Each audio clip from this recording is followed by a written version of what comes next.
Welcome everyone once again to our regular weekly show on U2 Spain. I'm Skatz and today I'll be talking to our regular residency specialist Chris from Upsticks.es all about how you can save money when you're moving to Spain or travelling there or living there. We've got loads of tips and tricks and cheats for you, so stick around. As usual, we'll be answering all of your questions and comments from social media, from the live chat over there and from the comments below about today's topic. If you're watching the recording of the show, of course, you can find the time codes along the bottom here and chapter headings for each of the answers you need or in the video description below. So, welcome to U2 Spain. Cue the new theme music and let's dance.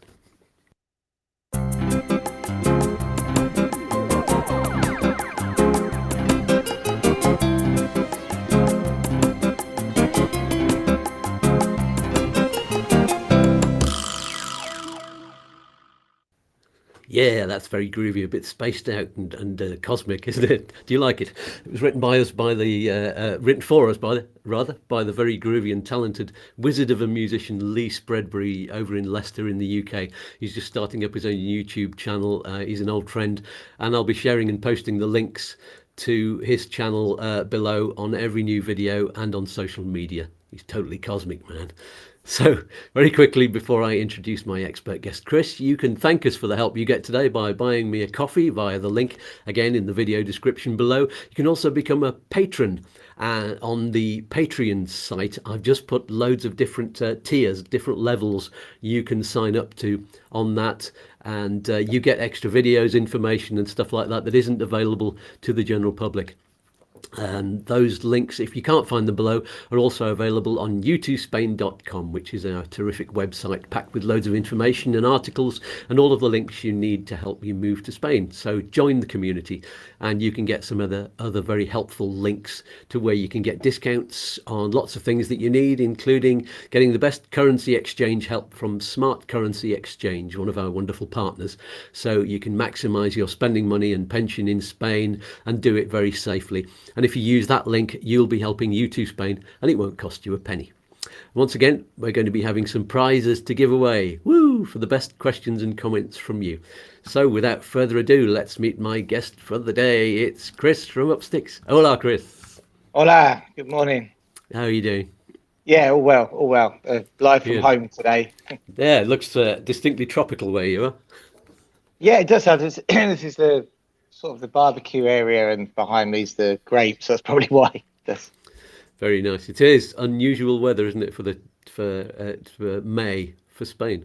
It's really come on quite strong, hasn't it? Considering at the beginning of the month it was absolutely freezing. We were thinking, oh, when's it going to start warming up? And now I saw on online, and they mentioned in my business group this week that it's going to be 40 or something today in Torrevieja. So I don't think we quite get that here, though, do we? No, I don't know. We might up here in the mountains. I say up here in the mountains. These aren't the mountains of Spain. These are mountains of Morocco, because that's where I was last week. I just thought I'd show that off. And actually, when we went to Morocco, that's when it got cold in Spain. I think Liz and I are some kind of weather phenomenon, because when we arrived in Ireland 9 years ago, there were the unseasonal hurricanes happened in the winter, and everybody said it's never been like this before in February. And then when we went to America, to New York in June, they said suddenly this is like August temperatures. This has never happened before in June. And wow. Then we came to Spain, and then we went to Morocco, and it was kind of normal for Morocco, but Spain just went down, and then we brought the weather back with us. So I don't know. If anybody wants to have really, really good weather or really unusual weather, then just invite us wherever you are, and then something weird will happen. There we go. Brilliant. I can highly recommend going to this mountain thing. Yeah, this is the highest mountain in the High Atlas Mountains. It's the highest mountain actually in northern Africa. So right. Yeah, we had a lovely trip. Anyway, that's can you see that? Can you see that from the straight, that mountain?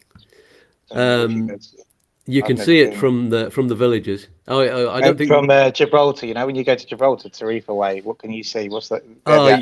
You can see the high Atlas Mountains, I think, but you can't see that one because right. This is further, because this is nearer to Marrakesh, which is a little bit further south. So, okay. But you can see the ones in northern Morocco. You can see that from where we are, normally on a clear day, but you can't see that one, I don't think. There you go. But yeah, mad. It was a mad holiday. That's for another video, really. But we went to the. Bought this shirt amongst many things in the Medina in Marrakesh, and where we got thoroughly taken by the traders, and but kind of happily at the same time. It was like a piece of theatre. We paid loads and loads of money for things that we wouldn't have come away with otherwise. We got dragged into one place where there was a guy using a hand operated lathe, and he was cutting using a chisel with his foot, cutting these really delicate chess pieces, some of them with rings around them which were loose, but they were part of the piece of wood, and he'd carved them, and he showed us how he did it, and that's how he dragged us in. And by the time we left, we'd paid about €55 for a magic box, 2 camels, and a hippo. And we walked out of there with just completely phased out. But we had these gifts, which would have cost us about €20 probably if we'd gone somewhere else. But anyway, that's good. That'd be a video I'd be interested in, because ashamedly I actually haven't been over yet to Morocco yet, and I've been here for many years. So I'd be interested in knowing how to get there and all the problems. Well, I'll do a video all about it. So have you got any shout outs today before we get on with the travel? Just a couple actually. Again, there's what I wanted to say. I did do a post on our Facebook media, but a couple of our clients, the Pope family, passed their driving test, and they are state retirees. They cracked on with it. I did do a bit of a post on our social media about it, and Colin, he did a fantastic, warts and all sort of account, which we just cut and paste into a client account. Of the situation on our news feed, so it's definitely worth a read. I just wanted to thank them for that as well. I know it's a difficult situation, isn't it, with driving licenses at the moment. We'll go so much into it in this video, but it's good to see a positive story of them actually passing and understanding how they did it and what it meant to them. So that's brilliant. That's good. That is really good to know, because I was talking to somebody last night who you helped to get residency. He's just coming up to his renewal. To do his years 2 and 3, but they're talking about leaving because he can't get a driving license appointment, for a test in like 8 or 10 months. He's saying he can't. There's a waiting list, and he has to get all the way to Malaga to be able to do it, and he can't because he can't drive. He's finding it difficult to get there. He says, "Now I'm thinking of just going back to the UK." It's such a shame, and I think a lot depends from what we're seeing. Again, since we I personally been involved in this, or we've been personally. Lara, my wife, she passed a test here, but that was back in 2005. They had it was paper. Then back then it wasn't a computer thing, and but since then, before the decision to not extend it, we had spoken to driving schools, and to be honest, they weren't really that interested because they thought there was going to be a deal. So there wasn't like any way you could say, well, just in case this happens, could we put something together? They're like, well, no, it will happen when it happens, So, and now obviously there's been an avalanche of people, and I think the market is still adapting to it, and it driving schools, etc., etc. And also it depends on which driving school you speak to. Some people are saying you can get it done in a couple of months, and some people are saying no, it can't be done this year. So I suppose it depends the driving school is essentially the intermediary between yourself and the DGT, aren't they? So it's I hope that as this continues, if there isn't a deal to start the exchange process, that at least more stuff will be out there on social media, and people will be able to work out where the best places to go are and share their experiences. I saw a post this morning of somebody who got theirs within 2 or 3 weeks, got their appointment and took their driving test. So it's not impossible. That's the message for everybody. And I am planning next week to do a program, if I can get it all together, with loads and loads of guests, some of whom have not been able to get their TIE cards, so they couldn't do the pre-registration for the swap. And so I'm hoping to do that next week. But if I don't, it'll be in a few more weeks' time. I'm going to try and get an ambassador on and people like that, if I can possibly manage it. There's one of our clients, Ruth. She might be watching today. Actually, I'll send you her Facebook link, because I'm sure she'd be happy to come on and tell her experiences. She's actually running a group, I believe, as well for people up in Alicante who are doing this. So. Actually, yes, Ruth Collins. No, Baldacera, Ruth Baldacera. Oh, right. I'll get her. If you're watching now, Ruth, send Skatz a message. If not, I'll give you Facebook details. Yeah, it may be the same Ruth that I'm already onto, but there's a Ruth who's involved with one of those groups. Anyway, Brilliant. we'll get on to that. And hello to everybody on the live chat. Hello, Bill and Lynn and Anton Kerry, who are saying bonjour and salut a todos from very hot France. It's hot up there as well. Wow. And they were the ones that helped us go to this mountain as well. So thank you very much for giving us that lovely present of the tour. It was absolutely wonderful, and I'm going to be speaking to them on a Zoom call very shortly. Brilliant. Good. Okay then. And any questions? Steve Knowles said there'll probably be a deal eventually. We hope. That's on driving licenses. Yeah. We'll find out. And okay, so we'll get on to travel tips. Let's start off with some travel tips. What have you got for us there, Chris? We've got travel tips here. I'll tell you what we should do, just going back to the driving license, we'll move on to that. Is there anybody on this video who has got the prices of, I saw driving school prices, 3 lessons, 5 lessons, 10. I think the minimums are recommended 3, even if you have. And that was up at €400, I think, plus the test, the theory. So it'd be good if anybody is watching this, they can put down what they've been quoted so people can compare. Because I couldn't find a comparison website or anything for that. So there you go. That'll be good. Yes, everybody tell us all about this. So yeah, money saving tips on getting yourself around. So basically, what here we are looking at everything. So the first thing is, for people who are over 65, you've got in Andalusia, we've got the Hund Andalusia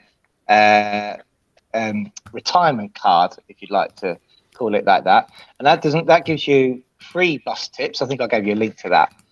Free bus trips or cheaper bus trips. There it is. There you go. You can apply there online or send in a letter in. And not only does it help you with travel, it helps you with eating out. There's various places. You have to keep a check of it to find out what discounts are available. But quite often on that website, you can find discounts with opticians and various things which are ran for older people, so who are retired. So anybody who's over 65, if you've got that, you can actually enjoy some decent discounts. And evidently, if you're having problems with your driving license, well, you can use the buses as well. I mean, and the buses here, like the company Alsa, for example, have an extensive network. You can get anywhere from virtually anywhere. And the buses are really good. We've used them to go to Granada, Madrid and stuff, and children's prices are definitely good, and you'll get a discount if you use that card. Brilliant. I've put the link below in the video description, so if anybody wants to find that website, and also the one for Valencia, which covers Alicante as well. Let me just put that one up so you can see what that looks like as well. Where's it gone? There it is. And it looks like it's a slightly different looking website, but yeah, that's the one. I imagine each autonomous community got its own version. That's the 2 I pulled off because we've got obviously Andalusia and Alicante. Valencia, the ex Valencia, which is Alicante, is the expat hubs as such. I couldn't find one for Murcia, so if anybody knows what the Murcia version is, let us know. Stick it in the link. Yeah, we'll put that up. I'll see if I can find it later on as well. So yeah, so you can get the Menu del Dia, which is a good. This is another good money saving thing, but you can even get the Menu del Dia prices lower on that pensioners card. You can. Places. There's a very famous restaurant in La Cala de Mijas on the front there, which is basically the jubilados, as they call them, the older people, and you can get a fantastic menu there in front of the beach if you're retired for around €7. So yeah, it's definitely worth getting one of those cards. They're free as well. And there is a gold version, but you have to show different forms of income and stuff for that. But the green version, the normal version, is absolutely fine. You can get good discounts on that. I've tried. We've the Menu del Dia, just as a personal story from me and Liz. We think we'll go and have a Menu del Dia, and we did with Stephen and Mandy back up in Loja, where our mutual friend that we were staying with at the time up there when we arrived in Spain. We went for the Menu del Dia a couple of times, and they were just huge plates full of food, and we didn't go as far as having a dessert. because we don't eat sugar anyway. But just one of those plates would have been enough, and it was only, I don't know, it was 10 or 12 euros for the whole thing. But we've never done it since actually moving away from there, because we're usually walking towards a restaurant, and in the heat of the Yeah, day, and we just go, oh, we can only manage to eat one thing, and yeah, we go in there. By the time we've had the first glass of wine, then yeah. we end up ordering two courses off the main menu, and we don't go for the menu del dia. So, and then by that time we've had more than one glass of wine, so we order something else as well. And so we've not managed to save money on that. We should practice what we preach. Yeah, it's funny 'cause, when I was talking to Lara about the show today, and she said, "What tips have you got for eating out and stuff?" We've got a few, um, and that's what she said was obviously because what you got to remember is don't never be scared just to ask one menu to share. Some restaurants may not do it, but we've done that quite often. If you just want something midday as a snack, menu del dia is far too big. Yeah. Remember that if you don't want a dessert, you can have a coffee. That's normally included in it. Mm-hmm. Water's free if you don't mind a glass of water out the tap, and despite common myths, tap water's actually not that bad here. So if you want a glass of water instead of buying a bottle, so you can. I mean, if you want to be a real skinflint or just want a snack, and we at our local bar sometimes midday if I pick Lara up from work, which we'll go on to that one car thing in a minute. Mm-hmm. We can go and have a menu of the day, and she'll have a coffee, I'll have a glass of water over there for half an hour and split it and walk out. It's literally like having a tapper. So, you don't have to go the whole hog every time. Our local petrol station, which has a restaurant next to it, has a half menu. So it realizes they have a massive menu. It's right next to an industrial estate as well. So they've got a big, strong men there working who want a massive menu, but obviously they've realized that that's not always the demographics. So they do like a half menu as well. So, so that's good for the menu del dia. So, and then, I haven't seen it for so many years, but back in the day when I first got here, they used to give you free wine. You used to put the wine on the table. I was like, well, how many glasses are we allowed? They're like, no, just tell us when it's empty. Okay. 21, that was it. We sort of took that to the extreme, but yeah, it is. I think there's not many places that do that anymore. It used to be when that was a 6,000 a menu and a bottle of wine on the table, which was like, paint stripper, but yeah. So have we got any more? We were talking about travel tips, and we've gone straight onto food. Are there any more? Yeah, so I was going to say, so travel tips. Obviously, the local trains. We also got the AVI. So the AVI has a card, which is again for the over 60s. You can get the AVI Tarjeta Dorada, and that gives you cheap travel as well, which is really good. What we were looking at, because obviously trains. Recently, my trip to the UK, and I saw the train prices were wow, compared to what we were paying for the flights. But obviously, flights have gone up an awful lot now. So places like Madrid, if you want to go from Malaga to Madrid, further up north, you can get a train. And obviously, the AVI is quite it's quite prolific here all around Spain, isn't it? And if you're over 60, you can apply for this card and get 25% discount or even more sometimes. So that's good. Obviously, local transport as well. When there's things like fares on, for example, in Malaga, when the ferry is on, if you're actually got a Pazron from inside Malaga, you can jump on one of the free buses and go there for free. Oh, very handy. So it's definitely worth checking out when there is events on. They often put on buses as well, and you don't realise that they're actually there, and they just keep doing circulars, and you can jump on the free buses and get there and come back. So that's good. That's handy to know when you're thinking of which area you're going to live in. Be near the transport routes. We're up in the mountains in Compita, and there are buses. If you want to get down to the coast, really, there's not that many a day, so you have to be up early in the morning and something like 7:30 to get the bus to go down. I think I'm not very au fait with that, because we tend to take the car, or we don't need to be down on the coast that early in the day because I'm doing something like this. So. But there, it's less common up there. Oh, Steve has a question. Oh no, it's a comment. Most train stations have these machines to buy your ticket. So how would a discount card work there? Good question.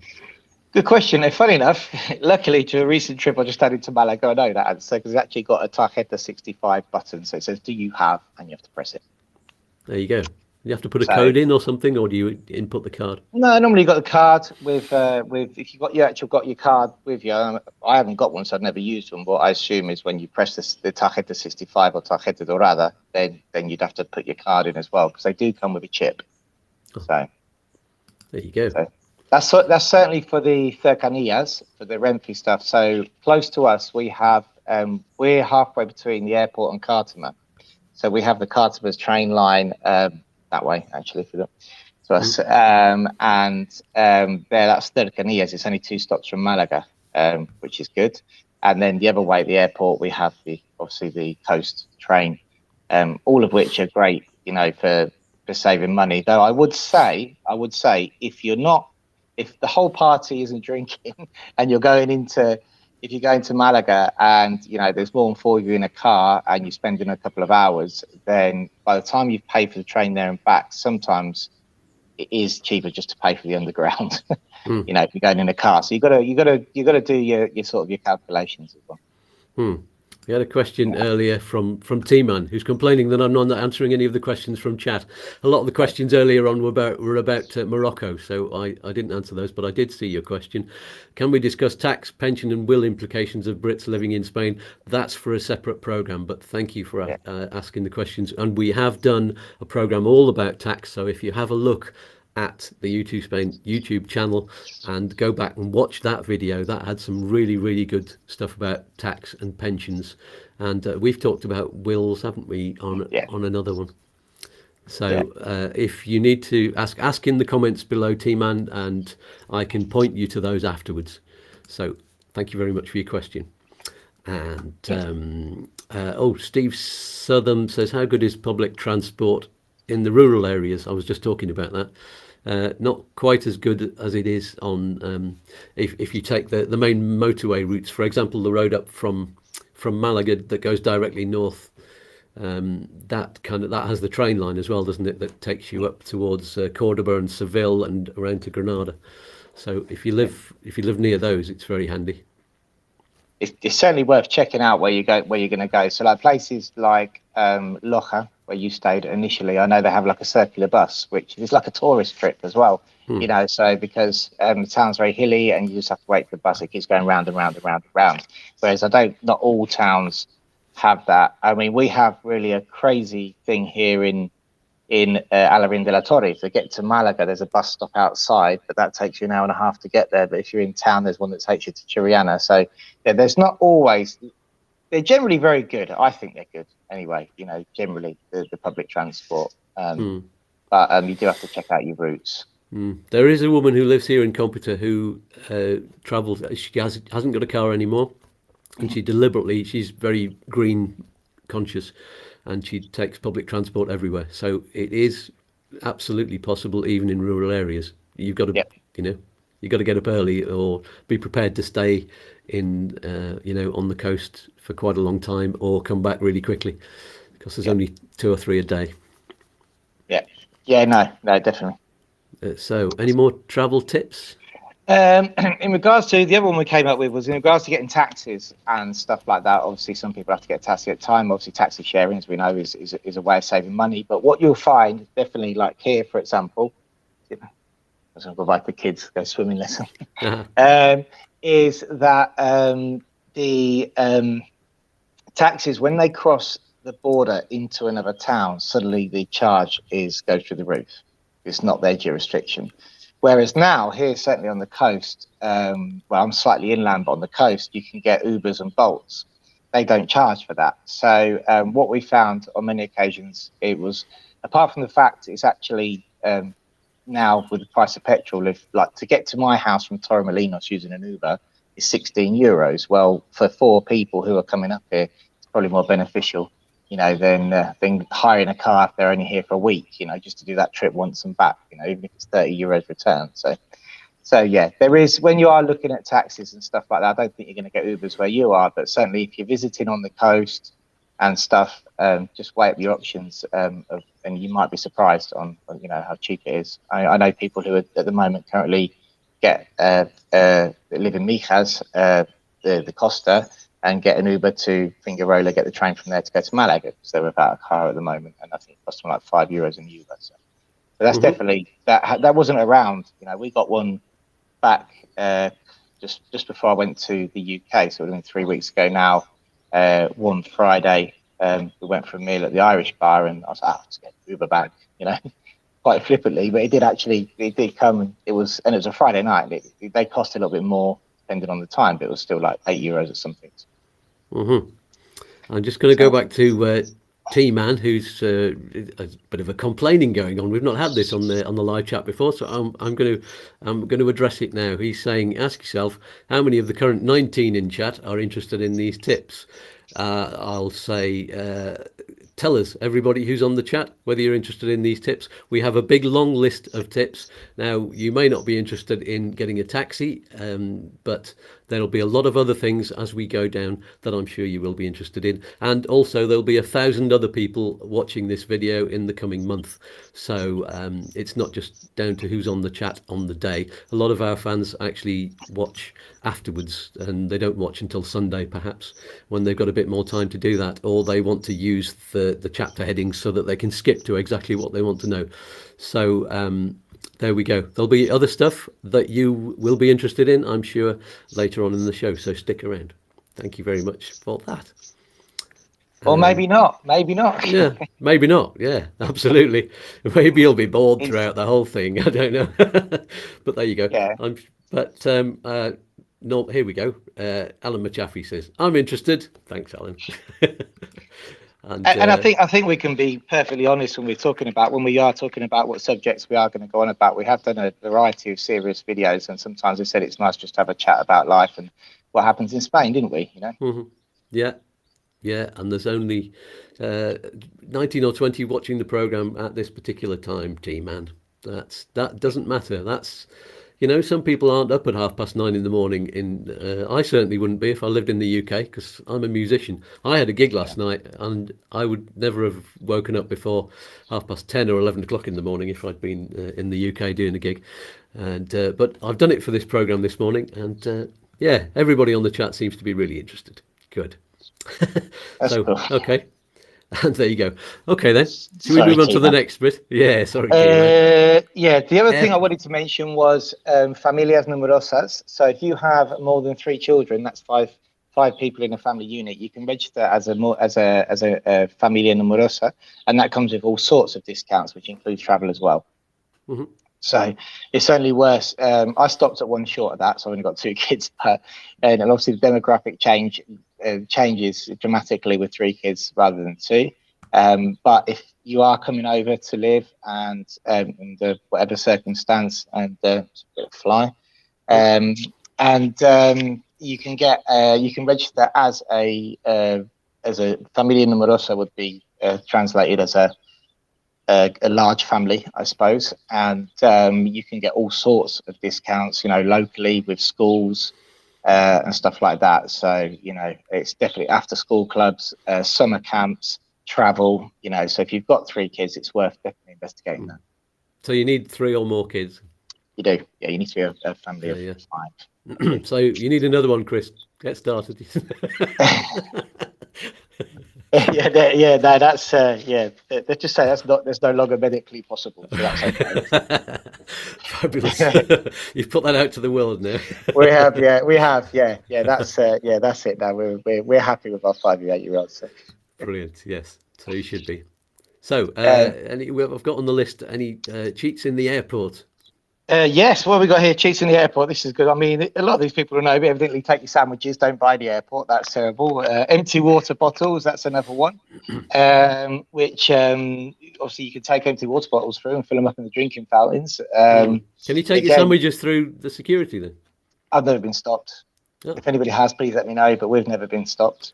And we always take sandwiches. So for 2 reasons. One is to save money, and the other one is because I really can't be bothered to stand there in queue and get a really flimsy, horrible sandwich in the airport. So, you can take. So we've never had a problem with sandwiches.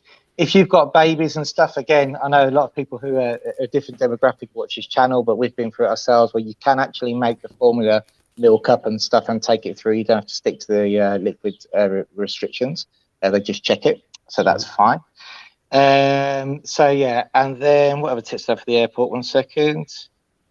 Yeah, so again, what as a family, what we do when we're traveling, we don't do the whole priority thing because we've got kids, so we're going to get on anyway, and we generally just book the back row. You know, if you go to the back row of a plane, if you want to avoid children, never go to the back. Always book at the front, because you'll find that everybody's got kids generally sits right close to the back, cheapest seats, closest to the toilet. But what we'll do is book in a bag, get the very cheapest seats, and then take through those small, those small hand luggage things. You're allowed with Ryanair, for example. But you can get children's ones. And the children's ones where they're carrying, when you're going through duty free, you can actually get 5 bottles of wine in each one. So wonderful tip. Which means that if you've got kids, you put all their clothes in the bag that you put in the hold. And not that I've ever done that. A friend of mine told me. Of course. So if you want to take presents back for the family, you can get up to like 12 bottles back. Anyway.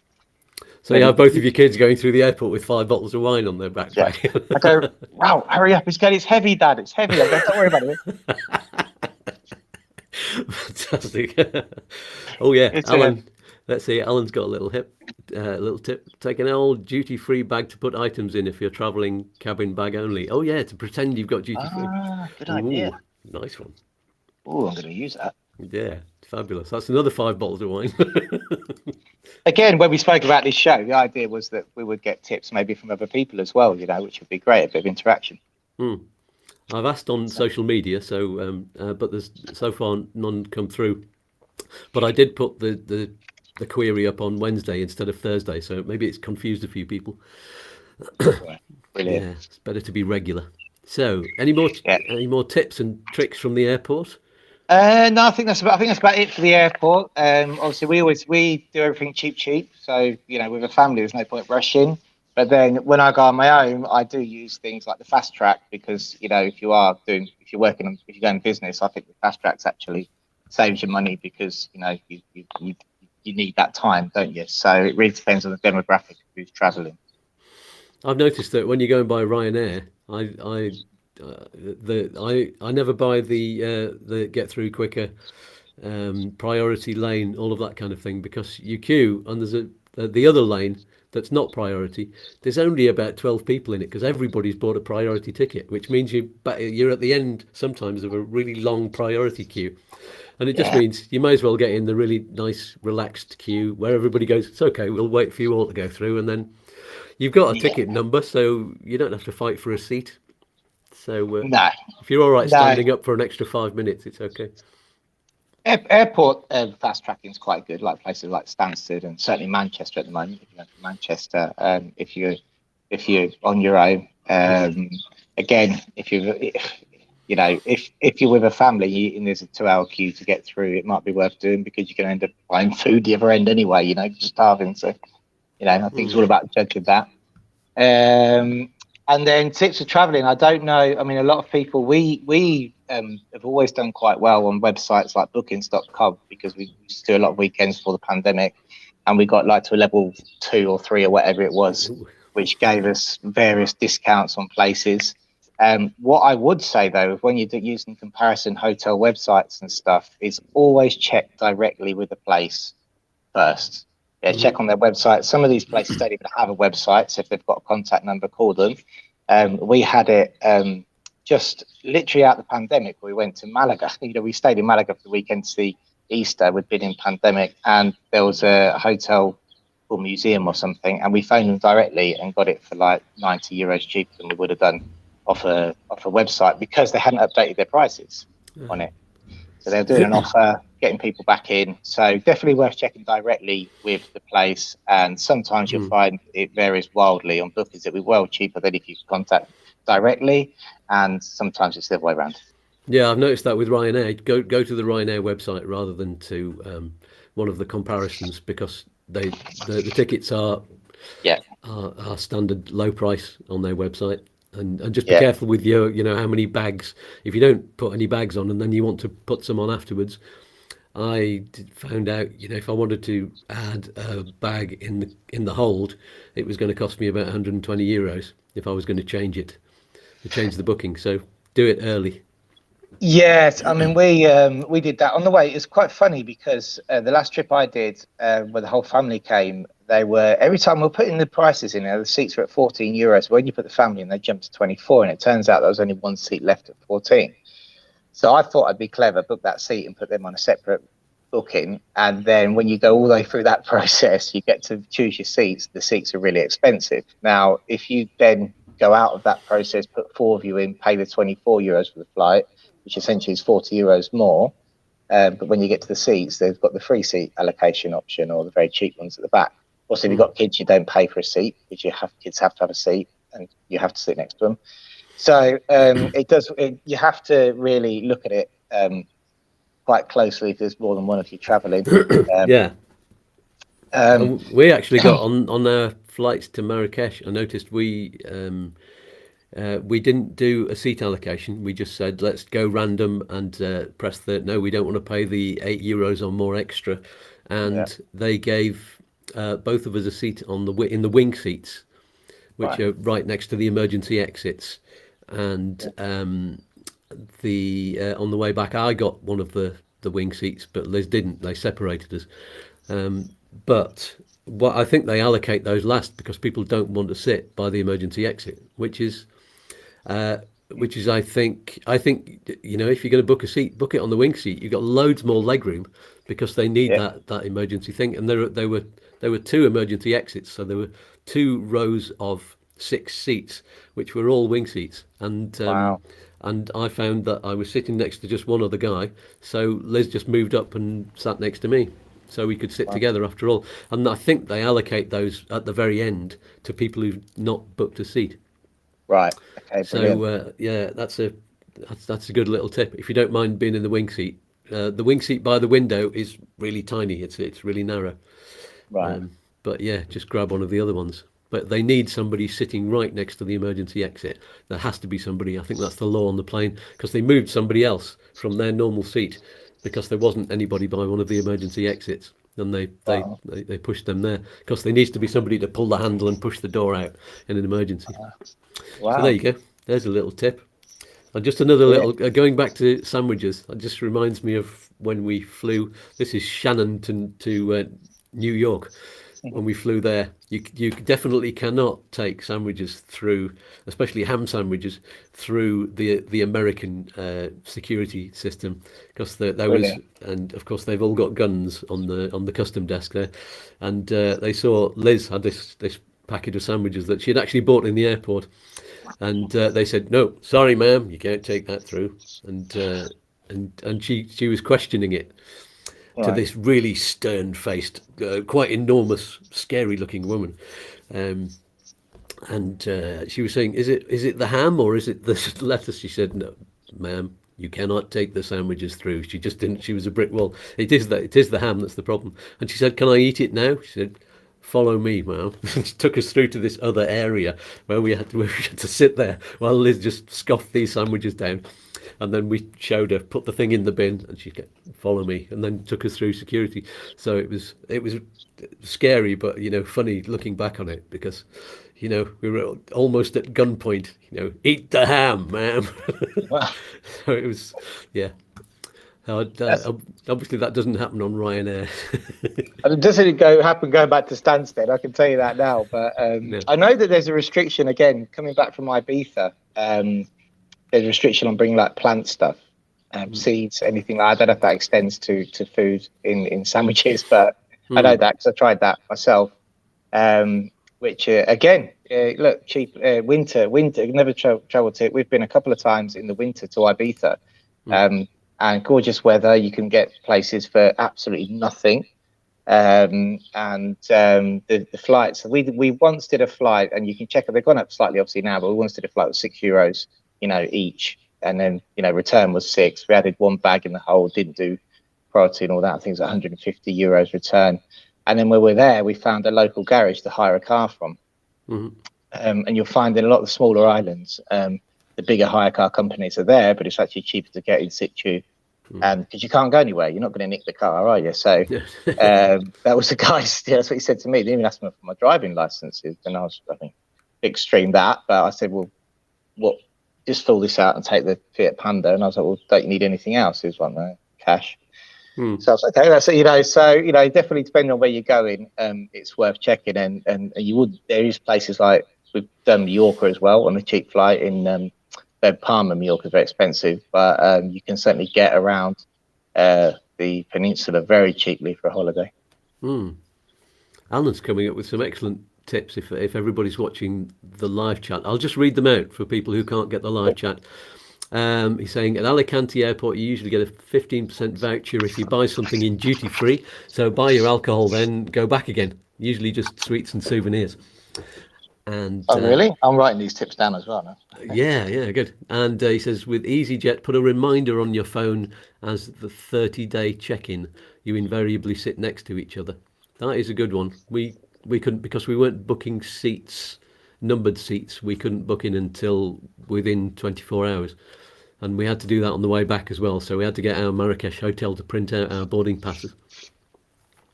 That's a great tip, because the other thing as well is obviously a lot of the money saving tips are local, aren't they, to where you are. So like here, obviously traveling, we can get a lot of, there's a ferry virtually every day, I think, somewhere in some town, which will give you free food.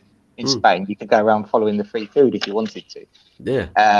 But I'm sure there'll be different forms of saving money in Alicante, Murcia, Valencia, Barcelona that we're not aware of here, like the Tarjeta 65 and stuff. So it is good if people are watching it back and give us them tips. Yeah, absolutely. Put them in the video description below. Steve says take plenty of sandwiches if you travel by coach to Spain.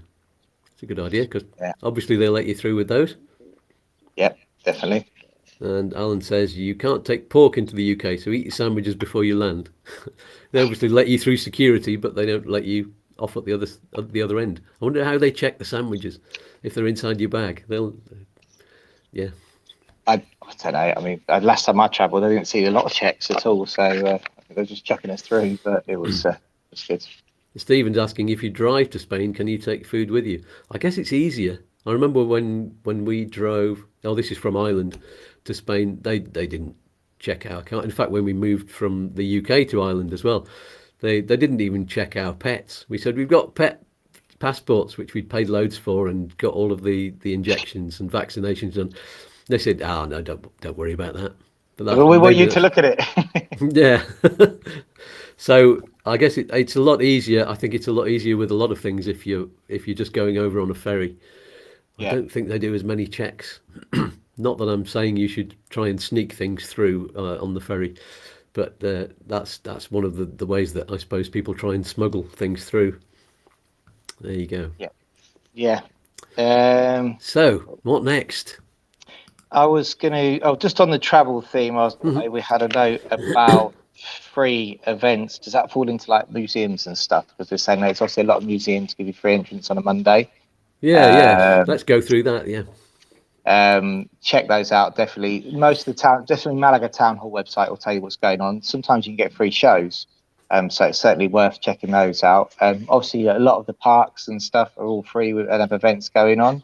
The biggest free event most of the time is San Juan in summer, isn't it? You go to the beach and you'll always find something going off for San Juan, and it is generally understood that you can take your own beer and stuff to the beach on that day as well. I know there's things that are happening. There's this free dancing and music around in places down on the coast, just in open areas. They'll put on a flamenco concert. Yeah, Torre del Mar, where you are, Torre del Mar is fantastic. They have in summer, because we used to go to Almayate, which is just next door, a very gorgeous, like very old beach. They used it in a TV series here actually to represent Torremolinos in the 70s. Yeah. When we used to go there, they obviously got the air show that's free in Torre del Mar, so definitely check out stuff like that. I know up in Tarragona they have the World Championship for fireworks, so you've got 3 days of free fireworks. That's really good as well. And in Torre del Mar, we were there. They used to have like free Zumba on the beach and stuff. You could just join on and go. I've got 2 left feet, so I looked a bit stupid, but no, I did really well. There's events like they've just had in Mijas, there's a sardine day where you basically just get free sardines. So definitely check out and speak to a local about what happens in the area. Hmm. A lot of these things are funded. So we used to have in our local, we've moved now, but in our local Puerta de la Torre, it was called here. We used to have a fiesta every year, and the town hall used to lend us the big paella thing, and and subsidise that as well. So that's always, there's always something to look at in terms of a free fiesta to go to. It's sometimes very difficult. If you try and find out what day the ferry is on in Compita, for example, or any of the local villages, it's often they don't publish the date properly or tell you the times of anything until really close to the event. They expect you, because they put these things on every year. The general public who live there tend to know what's going on and what it's going to be like. And but if you're new to the place, it's not publicised as well, and it doesn't give you a list of things to say this is going to happen at this time. They're not as good at that. No, but everything that I think we discussed that, didn't we, off air, that there's a lot of last minute things, that happened. We literally this weekend we had one. So they've just had a new tapas fair here, and it's all based around eggs.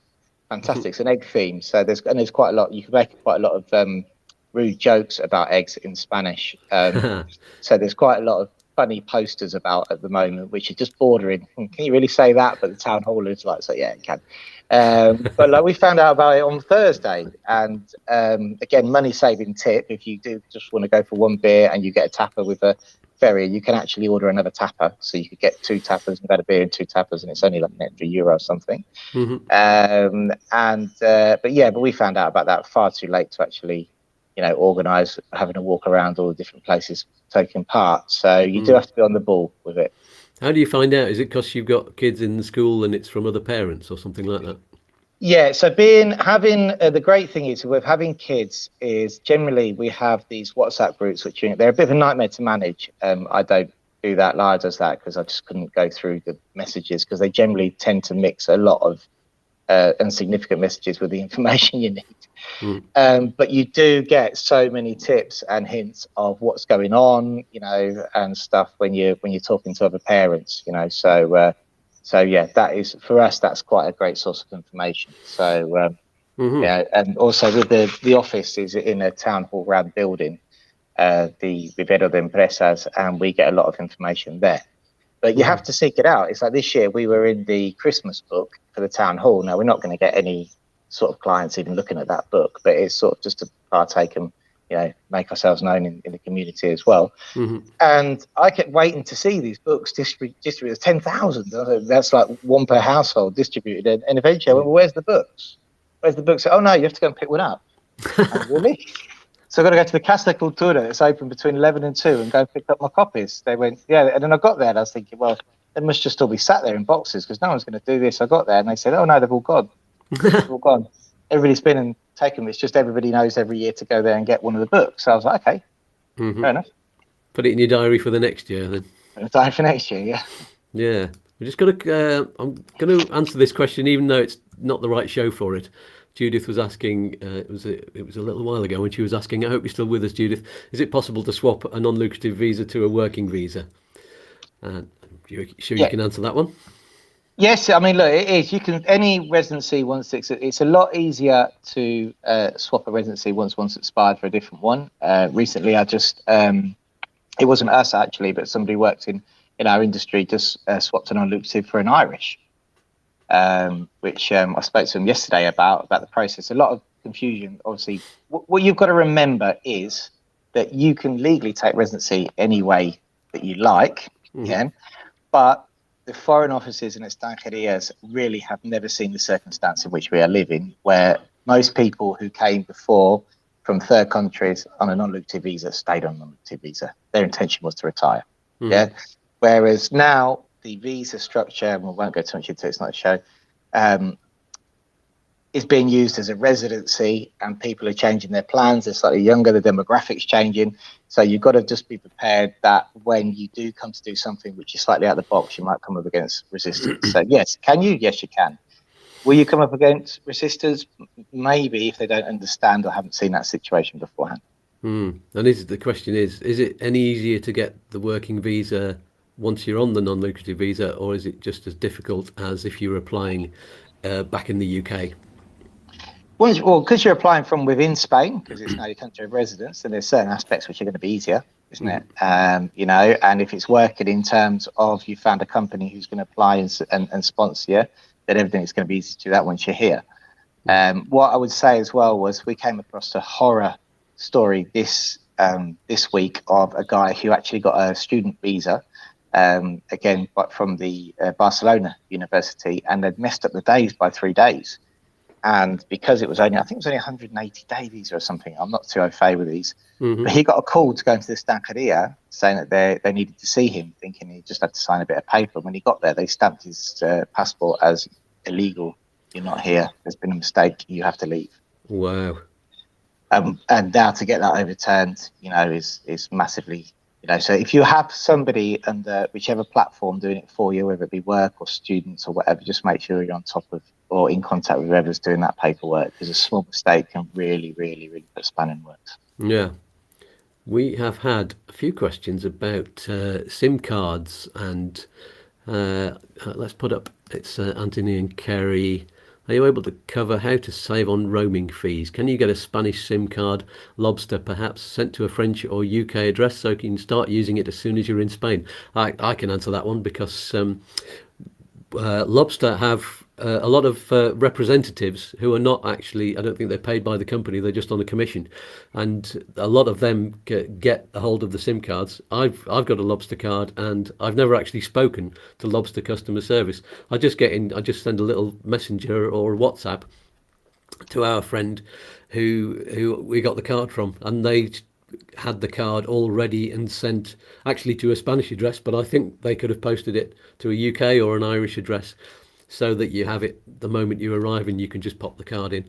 And they've got a special way for, especially for tourists, if you're just coming over for a few months, you can just you can stop your account, you can pause it basically, and just do it a month at a time.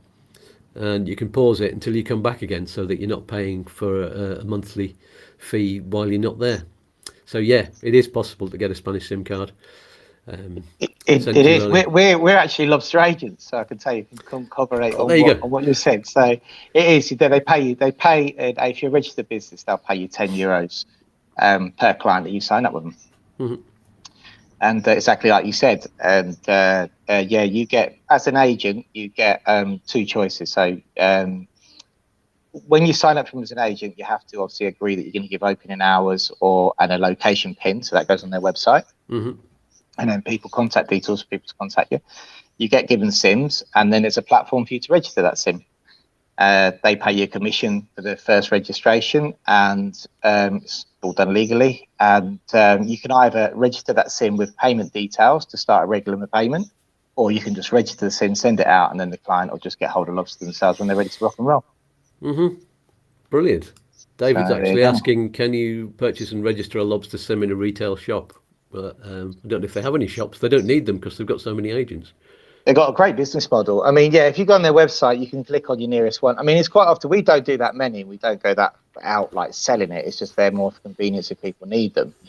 Just go on there. I've sent people who are in Alicante just to their nearest one. There's no point me sending a card up to them if they've got somebody local, so just let them do it. But yeah, one thing I will say, talking about roaming and Lobster, which a real game changer with Lobster was, apart from the fact that their prices are amazing and you can phone, sounds like a bloody Lobster agent promoting it now, doesn't it? But apart from the fact that you can phone UK and stuff, what I had trouble with was remote working and the internet. And what you can do is you can up your package. So when we used to go to the beach on holiday, there was no internet in the place we were staying. It was like a shack. And I used to, for that month, just up it to maximum internet. Mm-hmm. And, everybody'd hammer my phone would be the hotspot. Mm-hmm. And I used to work from it, and it was absolutely fine. The following month, just go back down to €12. Uh-huh. I just noticed David wasn't actually asking a question there. He was saying you can purchase and register a lobster sim in a retail shop. I just didn't read it properly, and he said you're online within minutes. It's turned into an advert for lobster. This, and you can. I've got a link down below. I'm not actually a full agent. I've just got a link that can, if somebody gets their lobster card through me, then I get commission. But I don't even know how much it is. I don't think I've had any yet. But there you go. But he's put some information on there. Thank you for that, David. There we go. And Steve says expat in Maceron. I'm going to have him on my show soon. I think we've not arranged a date yet. He highly recommends lobster deals. He's an agent as well. There are agents everywhere, so you can easily get hold of one of these. And yeah, the Spanish companies have up their game quite a bit with the pricing as well. Obviously, a lobster is focused on expats, so the service they offer is more tailored to expats. Mm-hmm. There you go. So more tips. We've almost done an hour's worth, and we've still got a big list, haven't we? Should we move? We've got a list, yeah. Just on the internet. On the internet thing. Yeah. The other thing as well is just look for. Again, here I noticed we've recently moved. We couldn't get a mainstream company to provide us internet here, and a lot of times they try and tie you into mobile deals, which you don't need because you've got a lobster sim. But what you'll find is there's a lot of independent companies which can provide you internet. It'll actually bring you like a cable to your property. So we actually had an independent company here come and assess it. They said, right, okay, it's going to cost you an extra 60 euros, but we're going to bring a cable from Santa Maria, which is 2 kilometers away, and give you broadband at your house. And I was like, really? They're like, yeah, no mobile deal, no anything. And I was like, well, and it worked out a lot cheaper than any of the high street brand, people as well. And obviously you're helping the small independent business, aren't you? So certainly in your area, I know there's 3 in our area, and I'm sure there will be in other areas. Just check out the small independents for internet providers. Absolutely, yeah. We've got one in Competa who have you? Local, and they brought us within, I think, 24 hours of us walking into the office where they have an English-speaking receptionist who organised it, sent somebody the following day to check it out, put in a cable. So we're getting 300 at least at the moment, and they'll probably put it up to 600, which is perfect for me because doing this, you need a proper strong thing, and they do the combined deal with a mobile and with TV as well. We got 50 UK TV channels for free. That's all there, so we can get BBC and ITV and Channel 4 and everything like that. Oh, wow, brilliant! That's amazing. Yeah, and that's only about an extra £5 a month for the TV. I had some more tips about. Have we finished with food? Because I've got some food tips. Yeah, carry on. Everybody wants food tips. It's your favourite subject, isn't it? It's my favourite subject is food. I love food. It's terrible. I've been doing swimming a lot because I haven't been out running because we are foodies. And the tips, I'll run through them quite quickly. But our food tips, evidently in Granada you get free tapas. So, but the tapas politics, you've got to understand tapas politics. I could do a whole show on that, on tapas politics in Granada. But, make sure that you get your free tapas, but it's at different times of the day. So make sure you go when they're actually offering tapas, and you don't get tapas with a coffee or a short, like a whiskey and coke or something. So it's very rude to expect a tapa with a whiskey, coke or coffee, though sometimes they do it for foreigners. It's not really the way forward. We said don't be afraid to share a menu. Ask for half menus, didn't we? We did the old Malaga extra tapa thing because quite often that's come up because quite often we go to a lunchtime place, literally just a 15-minute sit down. If you have like a beer or a small drink, you get a tapa with it in Malaga. But you can't really don't want to eat a massive plate and then just one day. So can we just order another tapa? And then we've had 2 each and 1 drink, and that's you like lunch. And they're like, oh yeah, and it works out €5. So it's 250 each or something. So that's great. Yeah. Look out for deals in places. There's a place called it's a chain actually called Los Montaditos, and there's a lot of these chains which do like Sunday deals. Like there's this one place called Montaditos. There's Wednesday and a Sunday. All their sandwiches are €1. So obviously when we go bowling, we do it on a Sunday. It's next door, which is good.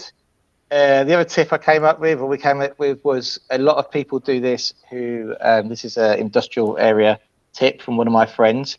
Is when he goes for breakfast, he does eat breakfast every day. And I said to him, "Isn't that expensive?" He said, "No, because it's lunch as well." I said, "What do you mean?" Because he doesn't do a menu of the day, and he basically goes to his breakfast every morning, orders a Vienna or a sandwich, and then eats half with his coffee and takes the other half because it's a massive sandwich, but it's only like 90 cents more than a pitufo.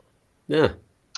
So that's definitely, if you are out and about and you don't know what you're going to have for lunch, but you are sat there somewhere having breakfast, you can just order. You have different various sizes. Just order the biggest one and save half, and then you've got your lunch, haven't you?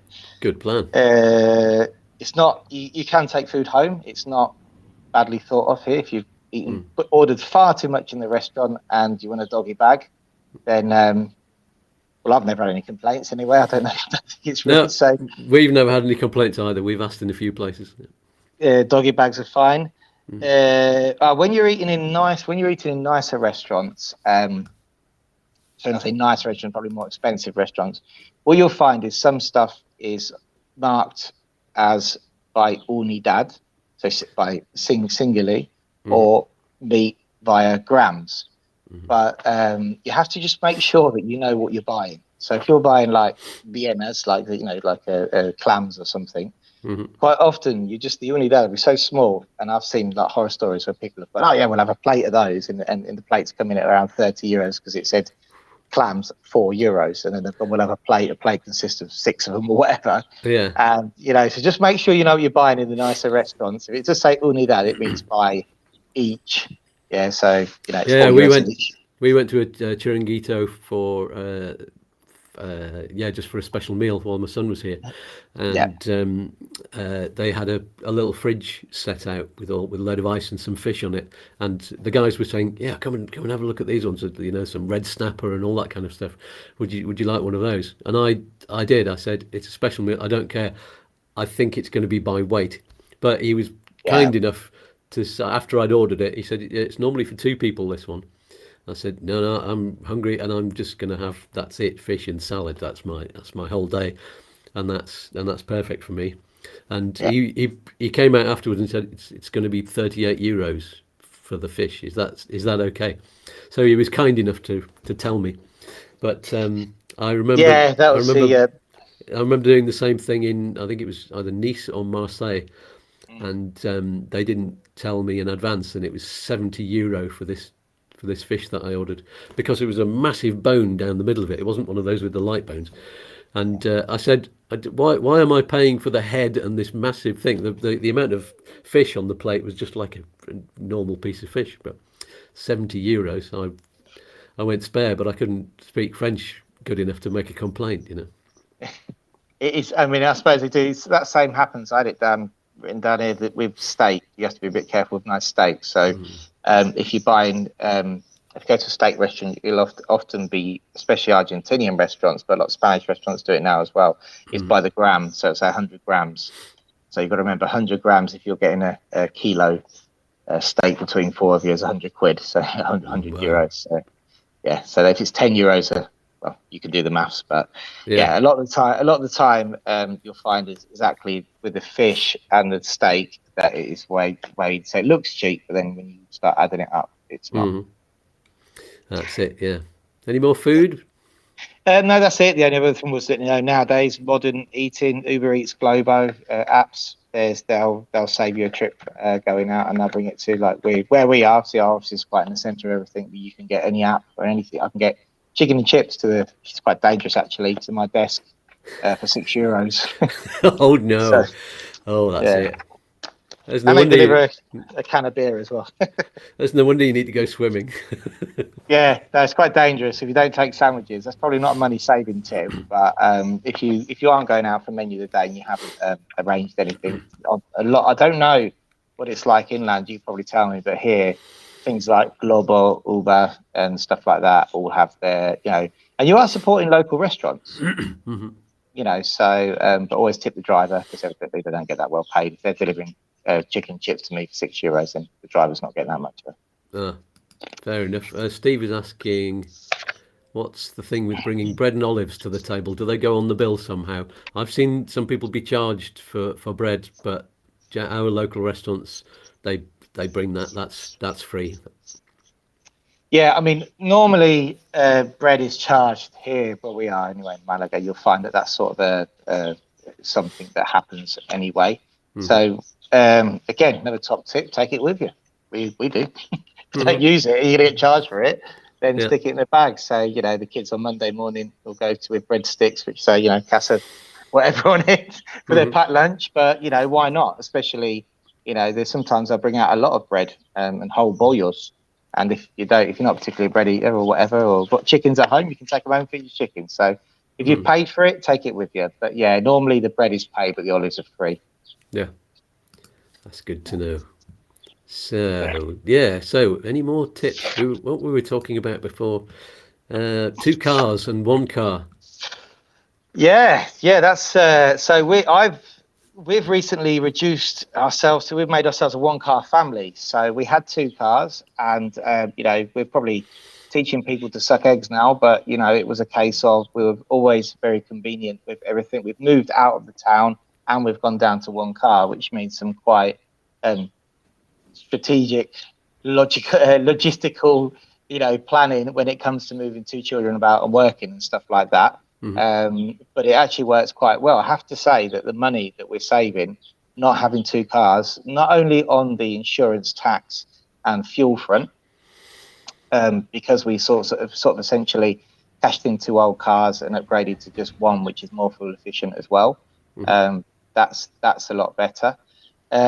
Is the planning? We're not doing as much nipping around. You plan, and that's actually fallen quite nicely into what's happening now in the shops. The price of living is going up, whether you like it or not. Hmm. And the I'm yet to see, because I bought an extra sort of freezer to try and accommodate that, because the freezer we had wouldn't really freeze a lot. So we're yet to see how that affects the electric bill. Hmm. But we've sort of gone through this whole process of right, how we're going to manage this. And I have to say, for some reason we also seem to have a little bit more time. Really? It's weird because you would always be conveniently nipping somewhere. You've got two cars, or you'd have two people. You wouldn't see each other as much. So now I go and pick up. Luckily, we can do a sort of circuit around the town in our timetables, more or less, Hmm. falling with each other. But I get to see my wife once more a day than I used to.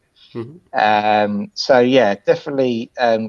With the current situation, reducing our family to a one car family, it's been difficult. And there's been some circumstances where I've really messed it up. Like this morning, I should be in the office doing this live, and now I'm here. Hmm. But if you can make it work, then it's certainly recommended. Yeah, and absolutely. Why would you want to be in the office when you've got that view behind you? You know. Well, this is it. I mean, and we've also, again, it's one of those, you make an investment in a decent computer or a laptop. In my laptop, you used to have to crank it up and put fuel in it. It was like a four-stroke. So whereas, get a decent laptop, that helps. Also decent internet. So I've lined up, internet so I can work from home as well if I have to. Hmm. The other thing we've done as well recently to save money is, and they arrive on Tuesday, actually, is get some laying hens. We've got a little space, we can have them. It's Hmm. been my first experience with that. So let's see what happens there. And Lara wants a what is it? A miniature goat? She was saying on the internet.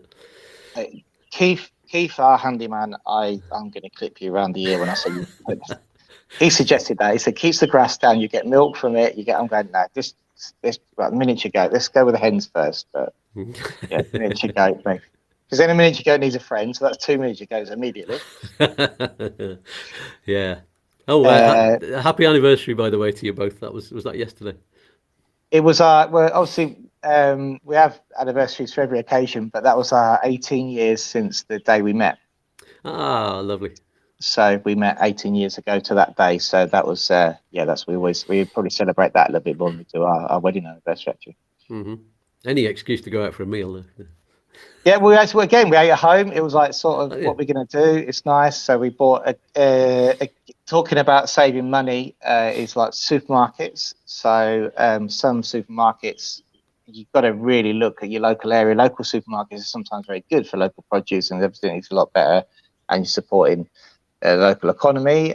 We have a supermarket here called Spreadbury, which is actually part of the Carrefour chain, which is very reasonable, but you just have to be careful what you're buying. But like we had some steak yesterday that was on offer, great price.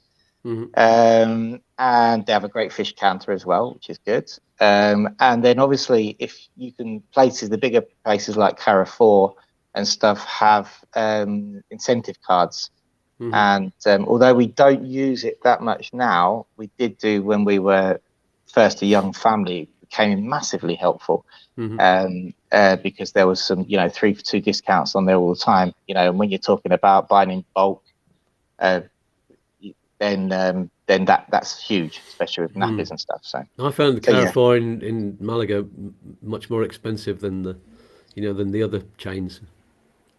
Yeah. I mean, you can, and Carrefour is just wildly expensive in terms of. I mean, I do like the way that they support a lot of the local stuff. They have a lot of London Luthean products, and for stuff like baby stuff and that, believe it or not, they were the best place that we could find to get that back in that era. But the food side of things isn't that cheap. No. So yeah. We've got a lovely fruit and veg shop in Compito, and it's all organic as well. Because it's all local produce. And a good tip with fruit and veg shops is that you don't have to buy a kilo, although it says kilo price. You can just go and buy one. So if you want to go, if you have the time, and I had a client of mine who, bless her, thought you had to buy a kilo. She said, what I'm going to do was fruit, it's 90 cents a kilo. So I bought a kilo, and I bought a kilo. I'm going, no. You can just buy one. If you go every day, you just buy one tomato. You're not going to offend anybody by going in and buying one big beef tomato, because a lot of the people who buy on a daily basis do that. And certainly and another thing, if you're in areas which are like barrios, like Spanish, like next to the police station in Malaga, is an area where a lot of people work. It's a working area, and you'll find that the barrios, especially going to places like Torremolinos, Figueroa as well, which has a high density of immigration and foreign people living there from all sorts, not just retirees. We're talking about people who come to work as well. You'll find the most amazing shops, cheap, fruit shops and things that sell products which are aimed at their local demographic for nothing. We go to one in Torremolinos, which is a Chinese wholesaler. You can get like a pot of the Thai thing to make green Thai curry. It's like €3 and it'll do like 20 mils, so it's definitely worth sometimes moving off the beaten track of your Mercadonas and going to the smaller places. The Chinese shops, they have such a lot of stuff in there. We wandered around the one in Malaga. I mean, it's like the size of Wales, and it's 2 floors as well. We spent the day wandering around that shop it was like sightseeing. It was like being on holiday. And what you have to be careful with the actual Chinese, like the bric-a-brac shops, is the stuff. Like, again, we just recently had the experience here with the renovation of the chicken shed. Whereas we needed stuff by meters. So, I needed things like hose pipe by the meter and certain joins for certain things. And if you go to the Chinese shop, it actually would have worked out a lot more expensive and a lot lower quality. Whereas hardware stores have specific things. If you walk into a hardware store and say, I want 1.5 meters of 15 mil hose pipe, you're more than likely going to get one, that for €4, rather than if you go to a Chinese shop, you have to buy a whole roll. So they do definitely, evidently, the Chinese shops are great for, you can find anything, and having kids, thank God they exist, because we need it for school stuff. But in a hardware capacity, sometimes it's better to go to your local hardware store, and you'll find that the people there know what they're talking about as well. Yeah, our local hardware store is brilliant. Yeah, and you can get keys cut. We were talking about that because we're down to one car key now, and some because we lost one set. Anyway, yes, I could talk a lot about that, but I won't. We're looking for keys, by the way. If anybody's seen my wife's keys, please hand them in. We should get on to electricity tariffs. Alan Lackenby is saying, is it worth changing electricity tariffs to the summer months and then the winter months? I'm not sure exactly the answer to that, but they're one good saving tip is that the electricity, one of the big electricity tariffs is there's a nighttime rate between 12 midnight and 8 in the morning, and then it's Mhm. kind of the mid-range rate is 8 till 10, then it's 10 till 2 is the expensive one, I think. Right. Then 2 till 6 is the mid-range one, 6 till 10 is the expensive one again, 10 till 12 is the mid-range one, and then it goes back to cheap, 12 till 8. But it's cheap rate all weekend. So Right. it's a good time to make sure that you put your washing machine on, for example, or your dishwasher. That's the sort of time to do it. We do all of our clothes washing at the weekend, or at night if there's if there's anything we need doing during the week. Right. Well, that's, yeah. I mean, the electric thing. Funny enough, I spoke on Thursday to a lady who's in my networking group. She's part of the Energy Nordic group about that, and I was like, I'm doing this live show. What tips can I give people? Because I don't really understand even my own bill sometimes. Mm. So, and she really didn't really come up with too much. It's a really, really bad time at the moment for switching. So just be careful when you are switching from one tariff to another. If you are, a lot of people are on older tariffs, which are actually a lot more beneficial for them at the moment, the current electric situation. Mm. So, and I know although it's Steve and Mandy got it's free on a Sunday. oh, really? They have this tariff that's cheap on a Saturday, but absolutely free from midnight. So they do everything on a Sunday. They just absolutely everything. It's just a day when they're continuously washing things, and that works out really cheap for them. Right. I know. I think Endesa do that, don't they? We can have one day off, essentially. I mean, I suppose if you're running things daily, then no. I mean, so again, solar panels, things like water heating, you can get solar panel water heating and subsidized by the government. Though, to be honest with you, the paperwork that's involved in that, I've heard, is a nightmare. So you'd have to get a company to do it for you. Yeah. A lot of companies do that if they're interested in selling the product. And certainly, that could help with bills. Mm. So Yeah. Anything else on electric? Is it worth uh, the tariffs? I was going to say something else about the tariff. Can't remember.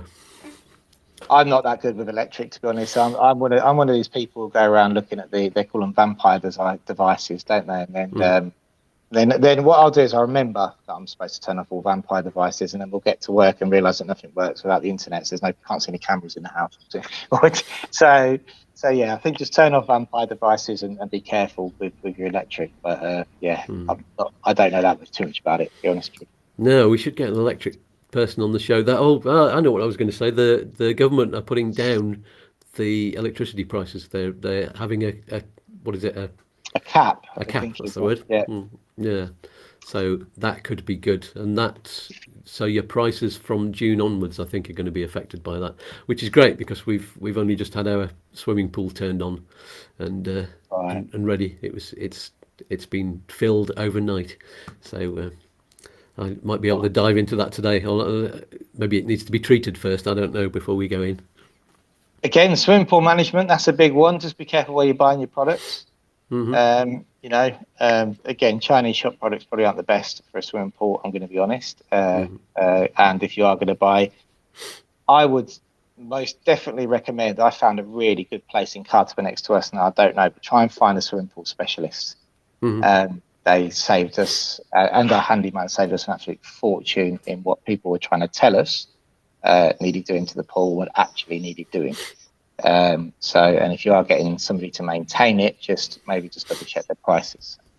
I'd recommend my landlord. He happens to be a plumber and swimming pool technician, so he's done it all for us, which is just that's what you do. Find a landlord who does it all for you. And Steve Nell says, do your own pool cleaning. We're taking advice from the landlord. We said to him, yeah, we'll clean it. We don't mind. Just give us a tip. Show us how to do it the first time. And then we'll sort all the chemicals and do it. We don't mind. Is it a salt pool, yours? Or is it just like a normal? No, I think he's going to put chlorine in it or something. So we'll find out today, hopefully. Yeah, there's these. Yeah, I'm in the same situation as you, still learning. So we are. But I know we had a problem with ours where they said the skimmer needed replacing because there's a bit of broken on it, and our handyman, it's like €500 or something. The skimmers are only €60. We've got to chisel it out and stuff. Now, handyman came up, who's an absolute star. He's like, I always akin him to the guy. Do you know that saying where the guy who hits the part in the ship and then says that will be 10,000 euros, please, because he fixes the ship? He's like that.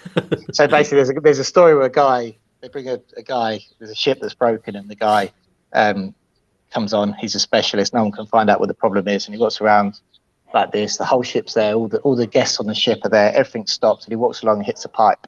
And they turn around and say to him, and it all starts up again. And then they said, how much is it? He turns around and says, that's £10,000, please. And they were like, we're not paying you £10,000 for hitting a pipe. And they're like, well, you're not paying for that. You're paying for the knowledge, aren't you, where to hit the pipe? Yeah. and our handyman's a little bit like that. He's like, sometimes comes up with something, you go, wow. And he did it the other day where he just invented something to get the Hoover in the pool. And I had somebody look at it and they were like, 500 grand. And I'm going, what, really? And he came up and went, hang a minute, I'm going to go down the hardware store, speak to Pepe. Came back €3.50 later and invented something to reduce the pipe, etc., etc. And there you go, job done. There you go. So, amazing ferreterias. Yeah. And I used to think that they sold ferrets in those shops when we first arrived in Spain. So why are there so many ferret shops? I'm sure some of them do. Yeah. I'm sure. All kinds of devices for your ferret, probably. Yeah. So, any other hints? The only one I had down here was, I think there was a couple, because I know time's banging on now, but I don't have to go anywhere because I haven't got a car. There we go. The secondhand in Spain. Now, secondhand in Spain years ago wasn't something that was very common. In the UK, secondhand's always been quite big. And every time, as soon as I go back to the UK, I'm like, they're around secondhand shops. I love them. I think they're brilliant. I'm not going to lie, a lot of my shirts come from secondhand shops. But here in Spain now, it's a lot bigger than it used to be. So you get a lot of markets and stuff. A lot of it's down to the expat community as well. But things like Wallapop, which is an app you can have on your phone, what you'll find is there's people selling stuff on there. Which is, you can sell stuff on there as well, but you'll find that there's stuff on there which is reasonable. So if you are looking for stuff and you don't particularly want to pay full price, you can all the time find it on Wallapop. That's for sure. Mil Anuncios, which was probably the worst website in the world for many years, has now got a very nice app and it's really upped its game. So that's great, And there are secondhand shops on the coast, mainly charity shops. So, you can support them anyway, and you'll find that there's a lot of stuff in there which is good. I mean, here in Alavino Grande, I think there's two and stuff. And the other thing is, obviously, if you've got stuff here in Spain, I'm not too sure where it is where you are, but here definitely on the coast, there's a lot of people who do the markets who actually look around, the bin areas to pick stuff up, to clean it up and sell it on and make a living from that. So if you have got stuff which isn't, even clothes, maybe some shoes or something like that, which isn't throwaway worthy, shall we say? Like we've got there's an area where we used to live, and when we go down there now, you can drop stuff there and guarantee that someone will pick that up and probably make good use of it. So secondhand is a lot bigger in Spain than in Spain. Excellent. So as time is moving on, any final tips? No, that's it. The only other one I think we're going to talk about banking. Insurance. Insurance. I couldn't find any websites which gave comparison in English. Those two things I had written down here was there are two websites which are comparison websites which you watch Spanish TV. They're all over it. There's one called Rastreator and the other one's called Acerto, but I'll give them to you afterwards. Okay. But you have to be very good at Spanish, and obviously remember that when you are buying it, you're buying a product which is focused on Spanish. It's quite good to get an idea of the market using those products, using those websites. But when you are buying insurance through them, you have to be very good at Spanish because that's the market it's aimed at. So obviously, it's probably better to use an expat-focused broker rather than going to a specific company to try and get you the best deal. But there is websites out there where you can compare the insurance. And another tip with insurance is I see this all the time where people have problems moving maybe vehicles about between vehicle sales and stuff like that and whatever, and they taking out full policies when they don't need to. There's actually a website out there which will insure your vehicle for a day. So although it's very expensive, in the long term, if you need to move a vehicle from one place to the next and it's legal to do so, but hasn't got insurance, sometimes it's best just to grab a day or two policy, and instead of having to take out a whole year then cancel it. Yeah. Good stuff. So is that So it then? Nice I long think that's show. it. Yeah, yeah. Long show. The banks, we didn't talk about the banks. I was just going to say be careful with banks, because obviously non-resident residents, and you become a resident, make sure you switch your account to a residence account. Yeah, we've still not done that yet. Well, I'm slightly nervous because it took us ages to start the non-residence account. He did loads of paperwork and loads and printed loads out and did that. And now, because Antonio, our Hestor, has said we need two separate business accounts, and we also need a joint personal account, so we've got to open three brand new accounts and keep the old one going for a bit, because we've got lots of payments coming out of there at the moment. We need to reset. I've got a whole list of more than a dozen different companies that I'm using on our non-residence account. But my hint for saving money is talk to a bank manager before setting up a non-residence account, because if you just go to a bank and set an account up online, or just do it willy-nilly and pick your nearest local bank, they might not be the best, and they might just automatically charge you the highest non-residence fees, which they do for non-residents. But our bank manager said, no, we'll set this up for for like 6 months or something like that, and we won't charge you any non-residence charges for that, because we know that you're going to be setting up as a resident. And but they've got the choice of how much to charge you. They can set those charges. So if you talk to your manager, they might be able to give you a good deal. Yeah, you've got to be careful. I had a shocking experience actually with a bank just 2 weeks ago. Well, yeah, it would have been a couple of weeks ago now, where it was quite an eye opener for me. And when I went back to the office, I was like, wow, we probably need to do some more content on this and warn people, because I have my personal account is in a bank that I've had for donkey's years, high street banks, and just because we've been here for years, you accumulate things, don't you? So I've got a personal account which I pay myself into from the business account, and the business account is held in a different bank. And I wanted to get a personal account with that bank. I'm not going to say who it is, but I just made it as a warning to people.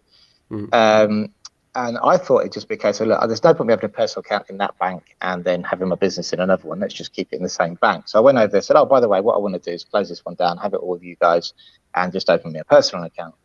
And blimey, I tell you what, the first thing they did was ask me, how much savings are you bringing across, and where do you keep them, and wouldn't it be better if we invested them for you? I'm like, hang on a minute, and then they told me that they had a secure 10% investment plan. I'm going, well, you really? That's the first time I've ever heard that, ever. This money could be working better for you. And I hadn't even told them how much savings I'll be bringing across yet. So, that was quite alarming.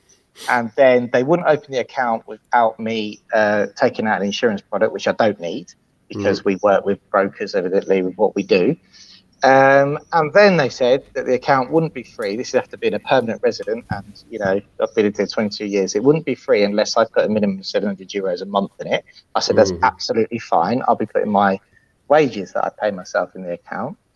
And then I said, oh, but you can't transfer it from your business account to the private account, because that's a transfer between accounts and it doesn't look like a payment. So you'll have to go take the €700 out the hole in the wall, and then put it out of one account and then put it back in the other account. So evidently at that point, I told them to sack it off. But, and I'm fluent Spanish and understand, but they'd have had me, if I had my guard down, I didn't know what was going on and thought that was the norm, I could have walked away with my savings being put in a dodgy investment, 2 insurance policies I didn't want, and a weird structure to try and maintain a free account, and I walked away very angry.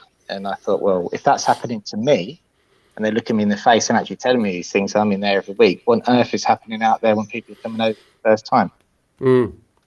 Our bank manager I think he's a top salesman or something.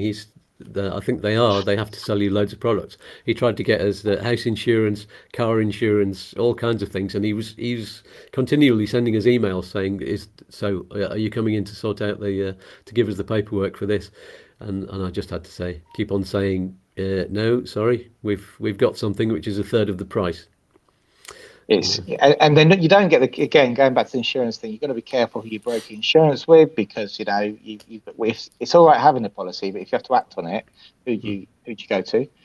and the banks aren't going to help you. They just broker, so they're just, So yeah, I was shocked and annoyed at the treatment that I got from the bank. So subsequently, I think I might even use there's online. It's tough. So if you need an account for immigration purposes to prove you've been here and stuff, then an online account isn't always ideal. But if you do, like for me, for example, I can pay myself into a Revolut account, no problem, and use Revolut for my personal. Use a high street for my business and Revolut for my personal, which is what I've actually decided to do. I think we might do the same. Yeah. No, but you have to actually be living here to have a Spanish IBAN. I think you have to be resident, which is why some non-residents can't do it and pay any taxes and anything like that through them. I think that's the case.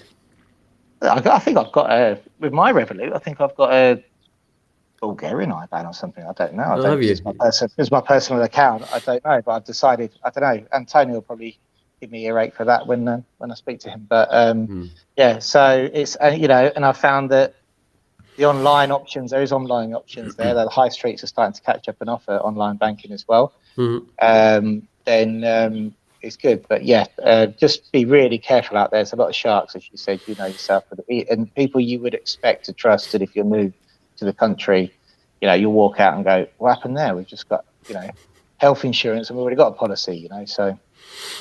I think they learnt their bartering skills over in Marrakesh. That's what it was. They've learnt it from the Berbers. Yeah, we just it's like when we came out with all this shirt, for example. Absolutely lovely, beautiful shirt, but I'm sure I can get it in Granada for slightly cheaper. In the souk shops in Granada. But there you go. Yeah. So wonderful. Your bank manager is part Berber. And I'm not using that as an insult, by the way, because the Berbers are very proud of their trading skills. There you go. So that, it seems, is all of the questions and all of the points we were going to make. We should give a prize out. Who are we going to give a prize out to? Oh, who wants to see the new prize? Yeah, go on. What's the new prize? Here we go. Check these out. Notebooks. Oh, that looks nice. Yeah, so we've got nice notebooks now for people's journey in Spain. Came from when I first came to Spain, I had a notebook which I hold my prized possession, and as we moved into the digital world, I'm gutted that I didn't keep doing them. And a lot of our clients still love to write stuff. I was like, right, okay, do you know what people need? Their notebook. So we have notebooks now. Excellent. Well, that looks like my notebook that I'm putting all of my little Spanish phrases and Spanish words in. It's getting rather full at the moment. Keep it forever, because in 20 years, I look at mine now. My first one, I had about 3, then I stopped, and I really wish I hadn't, because I wrote everything in it. Everything. Every time someone gave me a tip, every phone number, it's like I've kept every business card for the last 22 years to now, and now when I look back through it, it's like a journey through my life of people I've met. So definitely there's a notebook there. So who are we giving notebooks away to? Yeah, good question. Who's on here? A lot of these are our regular guests. And who's David? David has just got David told us some really nice something. David, are you still there? Send us your address. I think that would be worth a shot. And who else? We got loads from, it was one of the Allens was telling us loads of different things. Alan Machaffey, I think we've sent you a prize already, but maybe we should send you a notebook as well. I will send out, I think if anybody hasn't received a prize that we've told them, we've sent them all out. I think I'm up to date, so please let me know. I know Wendy got hers in the end. Excellent. Yes. Good. She sent me a message as well. Steve Southern says, do new clients get one, Chris? Do you give one of those to your new clients? Yes, of course I do. Yeah, that was the idea. I was looking for a different thing this year. It sounds really simple, doesn't it? A notebook, but we've given away like passport holders in the past and stuff. Evidently pens, but I was trying to think of something that's slightly more tangible that people would keep and maybe be useful. And that's when the question came up: what was useful for you when you first came here? And Jane, who's now working with us, is a fantastic our new operations manager. Keeps me on track. She said, "What was the first thing that you helped? And I went, a notebook. That was what I lived off of that. So I was just like, well, get notebooks then. That was good. I've taken that advice, and I do everything on my phone on the notes thing on my Apple phone, and but I got a free notebook from Smart Currency Exchange, who is one of our partners, and that's the one that I started putting all the Spanish in because of what you said, and that's really, really, really handy. And I Yeah. know, even though it's a jumble and a mess of all different phrases and things, I kind of know where everything is because I keep reading it and looking at it, and so there you Yeah. go. Yeah, anybody who's moving over and wants a notebook, I'm very, very happy to send you one out, and definitely for new clients, definitely. So yeah, that'll go in there. Let's get started pack. So yeah, Yeah. let me Gary know. Send me the addresses. We're not scared of prizes. Gary Webb says, "Can I have a notebook, please? How much are they?" You, you, for you, Gary, they're free. For you, for definitely free for Gary. For asking, there you go. Send us your address, Gary. Don't put it on Yeah, don't put it on the chat on the side because that disappears at the end of the show for me. yeah. But send it to either Chris's website or to my website. I've definitely got Gary's details. I tell you, we've been through a right journey together with the consulates closing and stuff. So Uh-huh. I'm happy to say we're on track now. So definitely send one out to Gary. There you go. Brilliant. He says, "Cheers, Chris." There we go. So Gary was actually a big ambassador for helping people to sign a petition with for the consulate strikes. So we have to thank him for that. well done, Gary. Great. Okay then. Well, let's say goodbye to Chris, and then I'll tell everybody what we've got on next week. All right, guys. Brilliant. Thanks very much, Chris. I will Yeah, speak to you soon. Bye Bye for now.